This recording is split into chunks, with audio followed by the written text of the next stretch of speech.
Yo, what's going on, everybody? Hope you guys are doing great. I really appreciate you coming by today to jump into another little stream I got going on. The market is absolutely taking off, man. Like we saw last pullback, what was it? I think last Friday, and people were like, "Oh, we might see a 20K BTC again. Oh, Sol's going back to $30." I think this honestly was just hoping for people to try to get a better entry. But the market, as quickly as sentiment changed negatively, boy, did it turn positively again. And you absolutely love to see it. Let's just jump in and start looking at a couple charts real quick before we get into the topic of the discussion today. But yeah, as you can see, there's a nice little rebound on a lot of things here. Hopefully this trend continues. Sol's up 5% on the day. Look, I'm not complaining, especially seeing that's my largest holding. And if we top over to Bird Eye and just take a look at a lot of the coins in the ecosystem, those have bounced back too. We'll jump into Nana later on, but I did want to focus on Pith, seeing this was one of the most recent airdrops that we've had. Oops, sorry, I'm not sharing my screen. There we go. One of the most recent airdrops that we had. And this thing is absolutely, it's doing well in my opinion. Nope, 1 minute's way too short. There we go. Bring that down there. Yeah, so like it dropped on Monday, and this was like right around the turning point of the sentiment in the market. We saw Pith come out, and on open market on KuCoin, it was going for like 40 to 70 cents. I knew 70 cents was way overvalued at the time, but 40 cents seemed about right. And this thing has literally came out, ran up to like 39 cents, and just been ranging between like highs of like 35, 36, and 27. So like if you got the Pith airdrop, congratulations. That was a nice little present for you. And if you're still holding, I mean, I guess you're up. Personally, for me, when it came out, I didn't sell my initial airdrop. I actually added to my bag around a couple points here in the range. And you know, it's doing well. My as I talked about in my last live stream, I'm pretty bullish on the future of Solana. And if Solana does take off back to all-time highs, DeFi will be a main contributor to that. But enough about that. Let's get into the meat and potatoes. I mean, I guess that's kind of apt seeing where Thanksgiving's tomorrow, but about what we're going to talk about that today, and that is how to make money passively with crypto. During the holiday times, you'll see a lot of people detach from the market, even if things going, or you know, Sol is still pumping. It's like you still want to try to spend time with your family and touch grass. So I think it's important to have a lot of side crypto plays going on, whether that's in crypto or NFTs, so you can continue to take advantage of the market, even if you're detached from it. Now we're going to be going over things, several things today. Sorry. I'll briefly touch on staking. I hit that up in my last stream we did, but we're talking about staking, LPing, or liquidity providing, and of course I got to bring up the Heist. Heist is an absolutely beast. I've been in Heist since day one. I did take a quick break in there to do some other trades, but I came back in, and that's awesome too. And I want all you guys to know about it, so you're like not missing out on these because they're super important. So let me go ahead and the first thing we want to talk about is Jeto. Jeto is like one of the, on the risk scale of things, I would consider on the lower end. And even though it's on the lower end, if you got a sizable amount of liquidity or just don't have time to, pay attention to the market, but you still want to have upside to the SOL while being able to, gain some type of money, just staking on a validator is the way to do it. It's not a fancy play, but also the APY for holding is not too bad either. I'll share my screen with you guys again so we can head over to Jeto and take a look at it. And also, I've talked on the points briefly too. So with Jeto, for those who don't know, Jeto is a liquid staking platform. Liquid staking is essentially, in the past, if you stake SOL for a validator to secure the network, you wouldn't be able to do anything with that SOL. It was locked that entire time. However, there's been this new revolution within the past year and a half called liquid staking. So those staking tokens, when you put them with the validator, you gain a token that represents the amount of liquidity staked. This is typical in DeFi when you do LPs. You usually get an LP token to represent the liquidity that you have within that pool. So with these liquid staking tokens, when you stake Solana, you get this token called JSOL. JSOL represents the amount of SOL that you have staked. So you'll be gaining 6.94 APY a year. That's not that bad.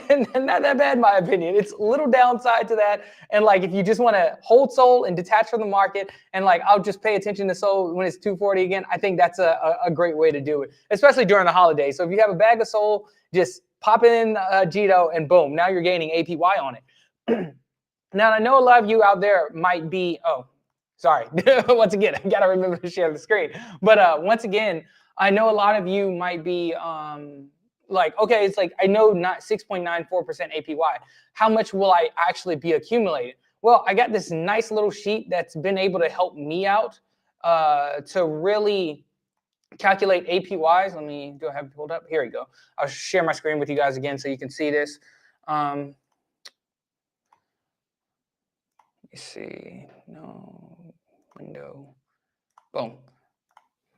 All right.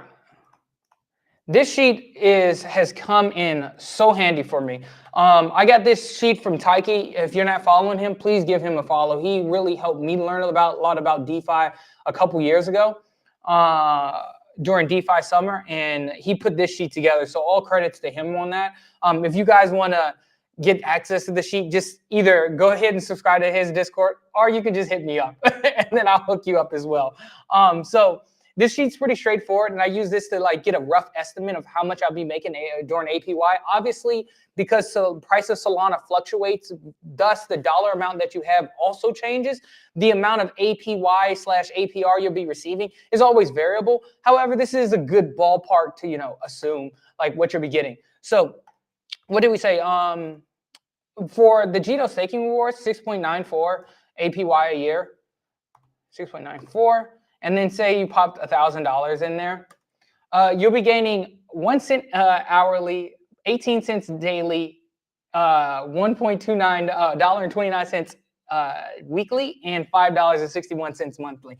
Hey, yeah, it's not glamorous, but if you're just holding that SOL and you're not doing anything, you might as well put it to work. So I think it's a nice little risk reward on that.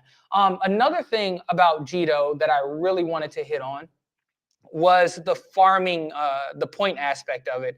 Once again, in my previous live stream, I discussed a lot about airdrops. And early in the stream, I also said it's if Solana becomes one of those top cryptos, DeFi is going to push it there. So it's important right now. There's other API staking platforms such as Blaze and MarginFi. However, both of those already have a token. Because they already have a token, I don't think a lot of attention is being focused there as much as it is currently on Jeto. So with Jeto, you can, when you stake it, just holding Jeto will get you points. As you can see here, you get 100. I've accumulated so far 199. I think I've been doing this for 2 weeks now. And you can also do other things with that Jeto SOL in DeFi, and that's where these points come in as well. And if you're watching this video on now or later, go ahead and if you want to use Jeto, use my referral link and hook your boy up with some bonus points. But yeah, these points are actively accruing just, kind of passively. I have no idea when the airdrop is going to be. I don't know how, much the coin's going to be worth. But if you're not doing anything with that SOL, it's better to put it to work instead of just sitting in your wallet and not gaining any benefit from it. So even if you have $100 only in Solana, I still think using it to do something is better than nothing. Just because airdrops can also change. I think airdrops are a great way to improve, your portfolio size and help you, increase the amount of liquidity you have in the space. It's more of a time dedication than it is actually a monetary dedication. So as long as you're interacting with things in the ecosystem, you become eligible for stuff. Like even with Pith, it's like people got dropped. I think the maximum amount was like 4,049 tokens. People got airdropped like $2,500. And that was just for sticking around. There was like no really criteria out for that. So that's why it's important to really engage with these DeFi protocols. I'm slowly working my way up to the global ranks. Hopefully I can break that top 2K spot. I mean, I guess that'll be a good feeling, but we'll see if what happens. But yeah, 1 second, guys. Jim. Oh yeah, no problem, Curve. Yeah, just hit me up, dog, and I can send you the spreadsheet, and and I'll send it to you too, Papa. The referral link. But yeah, so I think Jeto is like, once again, the low risk way to make passive income. It's not fancy, but and not only is it passive income, but it's also farming for DeFi points. So definitely take advantage of that. Now, what I really want to get into, what I'm excited to talk about, is Camino and liquidity providing. Liquidity providing is a very, very advanced concept, but if you know what you're doing, you can really, really capitalize on this. Now, I've been providing to the bonk and Sol pool for about 2 weeks now, and I'll show you guys my transaction history. I started November 8th, but I've been like in and out. November 15th was like when I withdrew everything because I was rethinking my strategy, and I'm like, nah, screw that, I'm hopping back in. So then I came back in, and I've been consistent 6th to 16th. I have not touched my liquidity since then. So I'll go into more detail about this and I want to share this with you guys so you can understand my thought of going into this pool and how I'm able to capitalize on the volatility of it. So there's multiple platforms. And the reason I'm talking about Camino is because I think this is the best platform to provide liquidity on. You can provide liquidity on several platforms. You can provide it on Orca. But the thing that differentiates Orca from Camino is because on Camino, they adjust the amount of your liquidity range that you're providing for. Uniswap, I think, was the forefront platform to do this, but they made this thing called concentrated liquidity pools. So when you put your money into a liquidity pool, you will only provide liquidity for a certain price range. If it goes above or below that price range, then you'll no longer gain fees on that. So in order to adjust your price range, you typically have to withdraw your liquidity and put it back in and set a new price range. Camino doesn't do that. Camino just automatically adjusts to where the most volume is taking place, and that is amazing. So before we go into more depth about why I think this is a good pool or whatnot, I really want to discuss what liquidity providing is. It's a term that's used a lot in crypto and NFTs, especially with the advent of AMMs for NFTs, but a lot of people don't know what it is.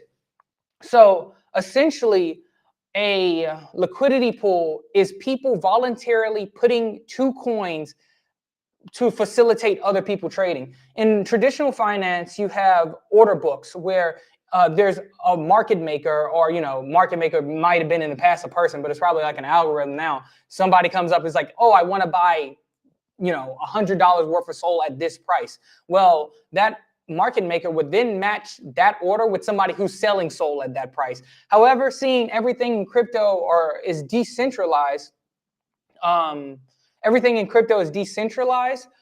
Let me get rid of this screen real quick. Everything in crypto is decentralized. We have to come up. We came up with a way to facilitate trade without the need of a centralized entity, and that's where the advent of an AMM came along. So let's use the example of bonk and SOL. When I provide liquidity for that, I'm taking equal parts of SOL and equal parts of bonk and putting it into a pool for people to trade. By equal parts, I mean, we use dollar value. So I'm taking $100 worth of SOL and $100 worth of bonk and putting it into a pool. Now, why would anybody do this? Well, you do this because you want to generate fees from trading that's occurring there. The more people that do this, means like, so when people say that pool is super liquid or illiquid, it means how much people have like said, you can use my money to do trading with. Bonk is a pretty liquid pool in the sense that you don't suffer slippage whenever you try to trade that token. Slippage comes along when not enough people have put money into that AMM to allow people to purchase or sell the token at the price that they want. So let's say Bonk hit a new all-time high. That's great. And I'm a whale and I sell off $10,000. If there is not enough pool money in that pool, let's say there's only $20,000 in that AMM to facilitate that trade, and I sell all 10K of that at one time, that I'm going to suffer major slippage. It's going to drive the price down because every time I sell, I don't know, some bonk to go to Sol, that Sol becomes more expensive because there's not enough liquidity in there to facilitate that transaction. So now if you go into some pool with, I guess, you know, let's use an example of $1 million in that pool, the bonk Sol pool, and I go to sell $10,000, I will be able to sell all of my bonk for the price at the price that I want. There'll be little slippage because there won't be a ton of things because there'll be enough liquidity to facilitate that transaction. Hopefully, I know that was a little bit long, and I know that it might still be a little confusing. So if you have comment or questions about, you know, liquidity and AMMs, please hit me up. I have another video on my channel that like goes into detail about AMMs, but I don't want to bore you too much because I know everybody's here to figure out how to make money real quickly. So with AMMs, once again, is a great way to make money. Now, the one thing that you want to do is to capitalize on AMMs is to make sure that these tokens are moving together. If you provide liquidity to, let's say, I don't know, Franc, a new token or a new meme coin just came out, and it shoots up and Sol stays the same, you're going to suffer this thing called impermanent loss. You lose money by providing liquidity if one token moves volatilely in either direction. So let's say so what the thing that you want to do is make sure that these tokens move together. So one of the things that I noticed was when bonk first started to pump, that bonk was moving somewhat correlated to Sol. Bonk will always outpace Sol, but it's not about it outpacing it. It's about it trying to maintain some sort of parity. So let's pull up the Sol chart real quick. Zoom out a bit on it. Like so, last month, boom, Sol chart, and let's check out the bonk chart. So there's some similarities between the Sol chart and bonk chart. So it's not exact, but close enough where I'm like, okay, if I provide liquidity here, I won't suffer too much impermanent loss. And really, the way you lose money on impermanent loss is, let's say, once again, let's use the example of Franc again. It's Franc shoots up, but when it shoots up, people are buying Franc and selling Sol. So when you're providing liquidity, you're going to get the token that's not doing too well. So let's say bonk, on this run up, when bonk went parabolic, everybody was buying bonk and selling Sol. So because I provided liquidity there, I was buying their Sol from them. So I was losing bonk and gaining Sol. That's not too bad, but if I would have just held bonk, I would have outperformed than just providing liquidity. And a great thing about Camino is that it shows you how your performance does in Sol and USD. Now here is like several different options like Camino strategies, green line, etc. But here is if you held 100% of Sol, this is how much profit you would have gained. It would have been pretty stagnant. However, you providing liquidity in the Camino strategy, you have actually outpaced than just holding Sol. Now, bonk is a different story. If you would have just held bonk, you would have outperformed all three of these different strategies. But with the Camino strategy, you kind of get the best of both worlds. Now, it goes back to the thing of when should you be providing liquidity? Once again, you want to try to provide liquidity when the market is kind of stagnant. What's up, Rebroker? Thanks for coming in, dog. Sorry, this is a bit dry, but I'm trying to make this as like digestible as possible so you guys have a good understanding of like when you need to provide liquidity, because like people, by people I mean myself, I got absolutely wrecked at the last end of the bull cycle through liquidity providing because I thought I knew what was I doing, but I didn't, and then I got punished for it. So I don't want you guys to get punished. So you really want to start providing liquidity when these tokens are moving together or staying stagnant with each other. When things are ranging is like the best time to provide liquidity. When you have parabolic movement in either direction, oh, it's the worst. It's just because, as I said, you're suffering permanent loss. But typically in these high risk pools, you'll be able to make up significantly off of fees. Right now in the bonk and Sol pool, and this is why I'm so attracted to it because I'm straight DJing on this, is that you're gaining 8.5K APY. Absolutely insane, dude. So if you, my current position, let me review. Yeah. So I initially, like in essence, like Camino's display is just so good. It shows I initially deposited 2.4K, almost 2.5. So far, I've earned almost 400 bucks, and just 209 of it was from this week. And the P&L comes from, 1 second, let me. So the P&L on Camino was a bit confusing for me to understand, but let me go back real quick to the overview. No, it's back here. Hold on, hopefully it loads a little bit quicker.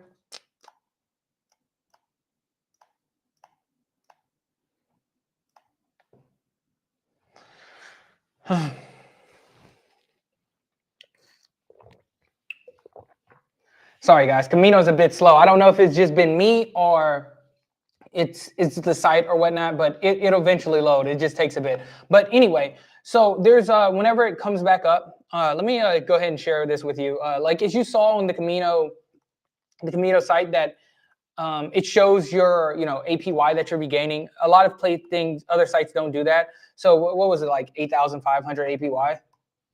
Let me share this. 8,500 APY, 3,100.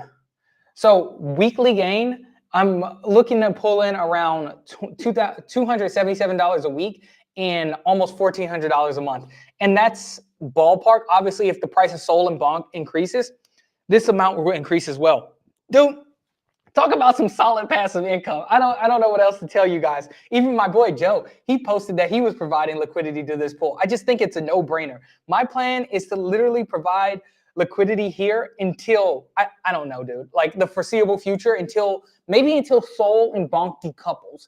As long as that, once that movement where bonk either tanks so drastically is that, or when Sol pumps and bonk doesn't keep up, that's probably when I'll get out the pool because I don't want to suffer in permanent loss.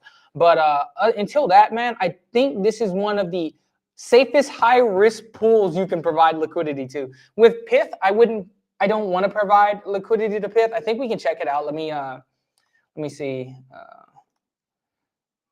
Okay, Camino's back up, but share. Yeah, so I just want to review this P&L part real quick. So right here with the P&L, oh shit. If you hover over here, it shows you like USD P&L. So USD P&L is the amount of USD that you've gained by providing liquidity versus just holding it. So if I wouldn't have done anything, so like gaining 660 bucks in USD value isn't bad. Same thing with Sol. The Sol value comes from your I'm up 15 something Sol. That's up 15 Sol from my initial deposit. As you can see, I have suffered some impermanent loss on bonk, which isn't that bad. I mean, I expected, not to, it wouldn't be straight up only for all these tokens. I calculated this risk. So being down 160 million bonk is not that big of a deal, especially with fees like this. But I did want to discuss quickly, as I was telling you guys, about Pith real quick and about why I wouldn't provide. Let me see if Camino has their pool up open here, because if they do, we can definitely compare APRs. I don't personally like providing liquidity unless it's some stupid amount, like I'd say over 2,000, but those pools are also the riskiest because you can suffer impermanent loss. Okay, it's not pulling up here yet. But so on the safer side of providing liquidity, one of the things that don't suffer impermanent loss are things such as like the MSOL pool, or like I wonder if they have like USDT and USDC. That'll be like the safest. But doing stable coin pools are the safest thing you can do.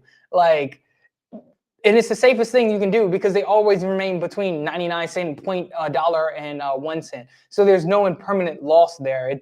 But at the same time, your APY is not that high. You're only getting like 8.41 cent, and putting it in AMMs is more riskier than putting it into than staking it on the validator, in my opinion. So I'm not dealing with providing stablecoin liquidity. Once again, this is just my strategy. If you find that works for you, then by all means have at it.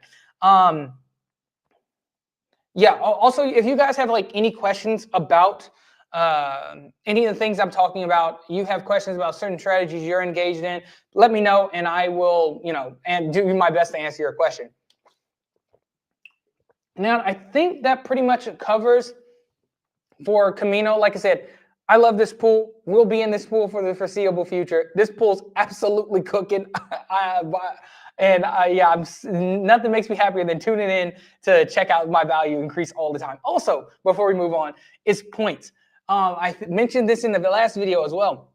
Camino does plan on doing an airdrop, so getting in sooner might give you an opportunity to gain more points than you would otherwise. So that's a nice little thing too. Now, last but not least, I have to get into one of my favorite NFT projects, the Heist, man. The Heist is absolutely cooking, dude. Like, I do think Heist has a chance. Like, it's going down a lot because let me pull up the chart sensor. Also, one of the best marketplaces you guys can use is Tensor.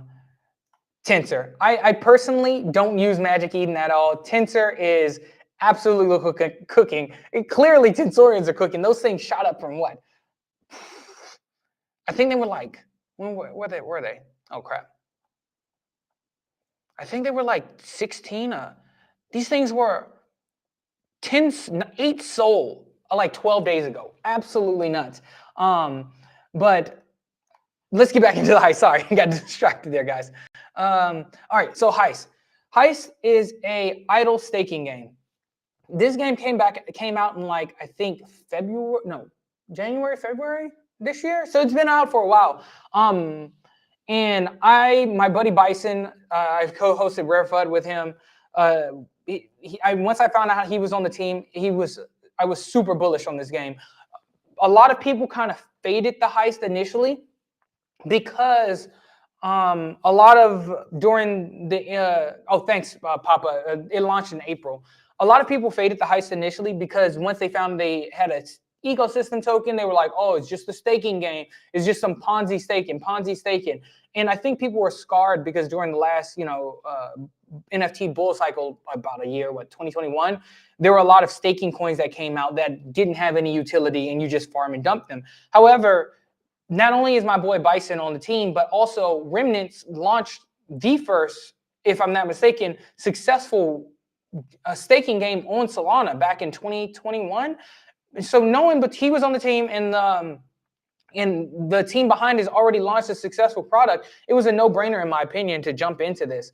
So the Heist consists of three factions. You have your Tangs, which you see here, your Chimps, and your Rillas, which are super expensive right now. How can I find the traits? Yeah, traits, Rillas.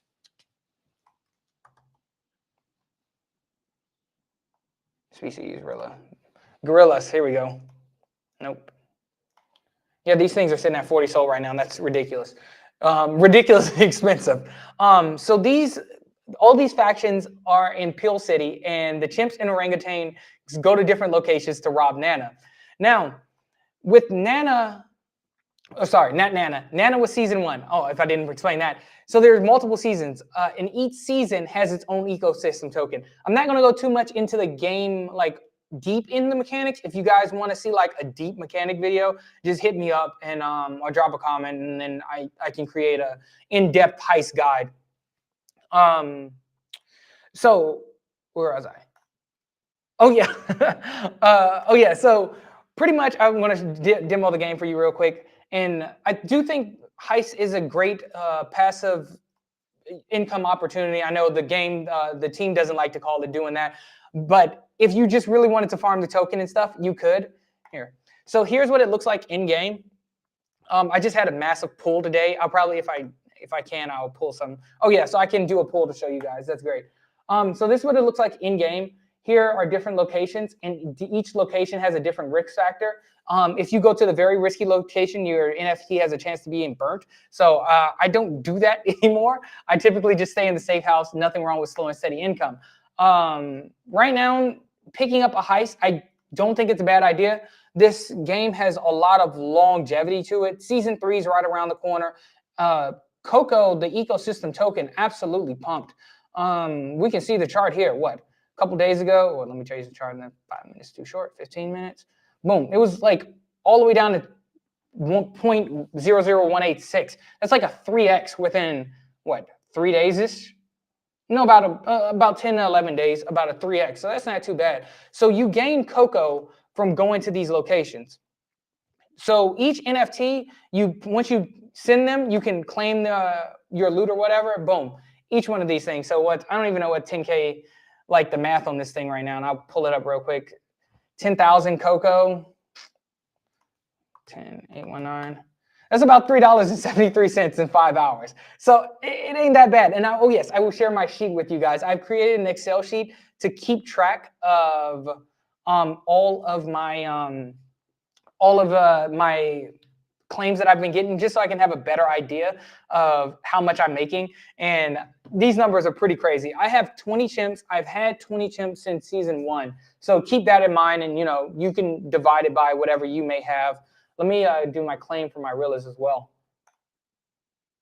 Oh, baby, a 5x. Let's go. Oh, 10,819 plus 9,388. Boom. So like off of this one run, that's like 20,000 Coco. And I will pull up the Excel sheet that I've created so you guys can have a way better idea about like my weekly, daily, and income that I get from playing Heist. Share. All right, here we go. Hold on, let me make sure I share it with you guys. Let me zoom in as well. All right, boom. So yeah, here's like my daily claim. Sometimes I don't claim every day. As you can see here, I started low risk ones because I wasn't pulling in much there. But right now, I had like over half a milli Coco pull, and that was 210, 12 bucks within a week. Look, dude, once again, it's like, you're not going to become like super, super rich unless you're Lana Nerd or one of the massive whales playing the heist. But at the same time, it's one of those things where you don't need to be fully engaged in the market to really capitalize on it. And because the team is so solid and has so many catalysts coming up, I just think it's, once again, this is one of the no-brainers in the market. So based off that last run, that's like $7? I'll take it, man. I'm planning on holding Coco though, because we have a season 3's coming out, and this thing's called a land grabs coming, and I'm trying to hang out with the boys and get some land for us to, do our stuff on. So I'm not selling any right now. Sorry, Papa, you should see the screen now. I zoomed in a bit on it too. But let's go back to the sheet as well. So I've been playing since season 2 because as I said earlier, I did have 20 since the beginning, but I sold because I rotated into the OMB trade. Once I finished that trade, I rotated back in. So I did rebuy back in a little higher than what I sold for. But so even though they're down now, it's not that big of a deal. It's like, it's fine. I'm just enjoying the game. So like total since September, what was it, 19th, I made about a grand 100. It's not bad, man. It's not bad at all. I can't complain off of that. And I want to show you my season 1 earnings from Nana. This stuff was absolutely cooking, dude. Talk about the pulls during this time. This was insane. Like what was like? Look at this, $100 for one pull. Oh man, those are the days. Look, 170 for the pull. Oh, this one was stupid. $490 for one pull. Oh, Nana. But even during that season, I made around $4 grand. So yeah, there's like a lot of opportunity out there. Oh, crap. I'm sorry, Papa. Yeah, I get what you're saying now, and I didn't share the game screen. Oh, crap.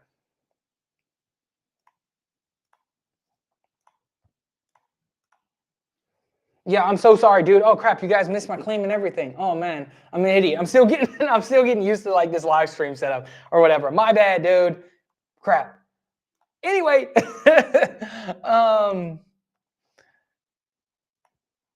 yeah, gotta remember to do that from now on. My bad. Thanks, Bobby, for reminding me of that. But yeah, so once again, I just think Heist is a great opportunity to, is another passive income play. Obviously, my risk tolerance isn't yours. So if you don't have, I don't know, what's the price of a Chimp right now? 6.45. Sol's just pumped. So that's sitting at 6.45 times 57. That's $367 for one NFT that you're going to have to like hope to get back over several months. So obviously, I think it's a great idea. And I almost made my cost basis are the difference between me exiting and entering back. So, but if you do want to buy a Chimp, I do want to share this one piece of info for you. Yeah, Cenas, Papa is saving the stream, dog, because I'm complete noob at live streaming, clearly. So he definitely saved it. So there's these little gray things here. This represents the in-game stats that the Chimps have. I'll show you guys this real quick. So these stats here shows how much you. Oh, did I not upgrade this one yet? I got some upgrading to do. Let me see if I can pull up. Nope, that's cosmetics. Oh yeah, that's another good thing too. I could get into depth about that later. So here you have all these Chimps have stats, and you have to use Coco to increase their stats. So like increasing this stats increase yield. Obviously, the yield stat increases yield. Stealth makes it so you don't get it obviously increases positive and negative effects. The luck increases the chance to hit and double reward. So like at the end of the certain runs, you have a certain chance to get let me show you guys this real quick. As you saw, I hit a 5x. It's like these are the rewards that you can increase. And then the final stat is combat. It prevents you from like getting ambushed because like people can steal your Coco. That's another thing. I had a pull one time for like 20,000 and somebody stole it and then tweeted it out. I was salty. Even Bison stole it from me. It's messed up. Nobody's friends in the streets of Pill City. So yes, going back to the prices, you really want to check for these to find fully upgraded Chimps or some Chimps with some stats. Like with the price of pumping in Coco, I think it would be worth picking up something with stats here, like instead of the floor one where you have to buy to increase those stats. So if you're really working on a tight budget, pay close attention to these stats. Actually, it's funny because Papa picked up a Chimp when it dipped all the way down to around that 4 level. I think he picked up high 3s, low 4s, a fully upgraded Chimp. That was the biggest steal in the world. Right now, fully upgraded Chimps or Tangs are going for, where's it at? Jesus, you got to keep scrolling to find them. Oh, here we go. 7 Sol, 7.74. Yeah, that's like a $200 difference. So finding something close to the floor with fully upgraded stats, I think is a good way to do it. Once again, Heist has a bunch of stuff coming. These are Gen Zero's NFTs. There'll be some sort of breeding. Look, all these Chimps looks like dudes to me. So I don't know what's going on in the streets of Pill City, but I guess they'll call it something else. Oh, he got it at a max for 3.9. Yeah, that is definitely a steal. So, yo, Curve, I hope you're in the dojo group, man, for the Heist. It'll be great to have you in there, dude. But yeah, so I think that pretty much covers, all the passive stuff. As I said, holidays are coming up, guys, and I just think it's important to, touch grass. But at the same time, with touching grass, you don't really want to fully leave the market and either staking your soul on Jeto, putting an LP on Camino, or just playing Heist are great passive ways that you can, continue to be engaged in the market and still make some type of passive income. Oh, that's great, Curve. Glad to have you in there, dog. But if you guys don't have any more questions for me, That's all I got for y'all today. I try to keep these like super focused. That way it's not like all over the place just talking about random stuff. And people can really come to the live streams and get the type of content they want to see. And also, if you guys have any ideas for content in or topics that you would like me to discuss on a live stream, let me know. And I don't mind covering anything under the sun, dude. That's what I'm here for. But yes, lastly, if you do want that the sheet that calculates APY or APR, just obviously go ahead and sub to me on Twitter. Or sorry, sub to me on YouTube, follow me on Twitter, and just send me a DM or something, and I'll hook you guys up. Anyway, appreciate everybody tuning in. Anytime somebody takes their time out of their day to watch me ramble about crypto and NFTs, it means a lot to me. I mean, you guys could be doing a ton of other things, so it really means a lot that you take time to just watch me. So thank you all. Thanks for coming in, chatting with me, and I'll catch you whenever I